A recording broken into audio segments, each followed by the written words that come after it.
पितामह। उस समय उद्धव जी ने कहा, कृष्ण से उद्धव जी ने कहा, कृष्ण मैं वृंदावन जाकर के क्या करूंगा? वहां की जो अनपढ़ गोपियां हैं, अनपढ़ ग्वाल बाल है, मैं उनको जाकर क्या शिक्षा दूंगा? मैं तो बृहस्पति का शिष्य हूं, कृष्ण का वृष्णवंशी का प्रवर मंत्री हूं, परम ज्ञानी हूं।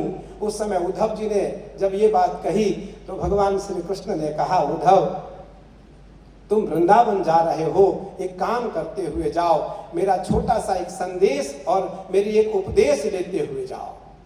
भगवान श्री कृष्ण ने जब उद्धव से कहा कि मेरी एक वस्तु लेकर के जाओ, तो उद्धव ने कहा कि मैं क्या लेकर के जाऊं? तो या लकुटी अनुकावरिया पर राज तिहुपुर को तजिटारो, आठों सिद्धि नवों निधि को नंद की गाय चराय विसारो। जब मैं नंद बाबा की गैया का चारण लीला करता था, उस समय मेरे हाथ में एक काली कमली होती थी, एक लकुटी होती थी, ये काली कमलिया साथ में ले जाओ। और जिस गोपी को उद्धव जी ने अनपढ़ कहा, वो गोपी जब गोपी गीत गाती है तो उस गोपी गीत में बड़े बड़े साधु रम जाते हैं, बड़े बड़े साधु भटक जाते हैं, बड़े बड़े साधु उसमें स्नान करने लगते हैं, गोता लगाने लगते हैं। तो उन गोपियों को यह ज्ञान कृष्ण की सेवा से, कृष्ण के प्रति समर्पण भाव से प्राप्त हुआ। मैं तो बधाई देता हूं, क्योंकि आपको पता है मेरा तो अभी सावन का व्रत समाप्त हुआ, मैं महादेव की सेवा से उठा, तो मुझे महीने 2 महीने लगते हैं ठीक होने में।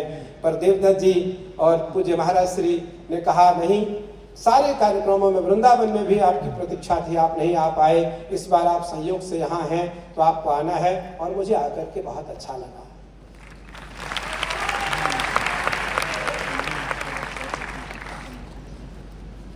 और मैं तो केवल एक बात यह बताना चाहूंगा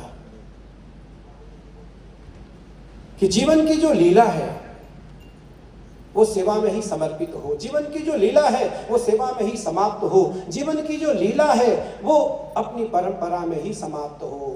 स्वधर्मे निधनम श्रेयः परधर्मो भयावह, भगवान श्री कृष्ण का वाक्य है। गीता में भगवान कृष्ण ने कहा, अपने धर्म में रहते हुए यदि तुम्हारा निधन भी हो जाता है, अपने धर्म में रहते हुए तुम यदि कुयस को भी प्राप्त होते हो, अपयश को भी प्राप्त होते हो, तब भी श्रेयस्कर हो। अन्य धर्म में जाने के बाद यदि तुम्हें श्रेय भी मिलता है, यश भी मिलता है, तब भी तुम भयभीत रहोगे। इसलिए स्वधर्मे निधनम श्रेयः परधर्मो भयावह, परधर्मो भयावह।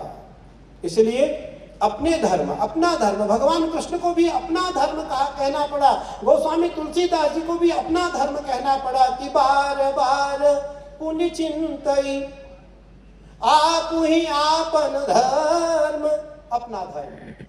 तो सनातन परंपरा के प्रति जो सजग रहता है, सनातन परंपरा के प्रति जो अडिग रहता है, सनातन परंपरा के प्रति जो दृढ़ रहता है, सनातन परंपरा के प्रति जो दृढ़ निश्चयी रहता है, निस्संदेह उसका कभी पतन नहीं होता है, उसका कभी पतन नहीं होता है। तो मैंने जो